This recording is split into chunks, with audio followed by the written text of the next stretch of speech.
আইপিএলের মুস্তাফিজের 5 উইকেট নেয় দেখে লাইভে এসে বোমা ফাটালেন জাইমা রহমান। দর্শক, আইপিএল অর্থাৎ ইন্ডিয়ান প্রিমিয়ার লিগ মঞ্চে আবারও জ্বলে উঠলেন বাংলাদেশের কাটার মাস্টার মুস্তাফিজুর রহমান। ম্যাচের গুরুত্বপূর্ণ মুহূর্তে বল হাতে এসে একাই ম্যাচের মন ঘুরিয়ে দেন ফিজ। তার নিখুঁত কাটার, স্লোয়ার আর দুর্দান্ত লাইন লেংথে একের পর এক ব্যাটার ফিরে যান সাজঘরে।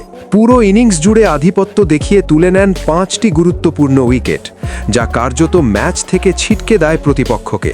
ম্যাচ শেষে সোশ্যাল মিডিয়ায় লাইভে এসে জাইমা রহমান বলেন, মুস্তাফিজের বল সত্যিই অন্য লেভেলের, তার কাটার বুঝতেই পারেনি ব্যাটাররা। তিনি আরও বলেন, এভাবে খেলতে থাকলে আইপিএলে ফিজ আরও বড় কিছু করতে যাচ্ছে। কেন এত ভয়ঙ্কর ফিজ? ক্রিকেট বিশ্লেষকদের মতে একই অ্যাকশন থেকে ভিন্ন ডেলিভারি ও ব্যাটারকে বিভ্রান্ত করার অসাধারণ ক্ষমতা আর ডেথ ওভারে দুর্দান্ত নিয়ন্ত্রণ, এই কারণেই বিশ্বের সেরা টি-20 বোলারদের একজন তিনি।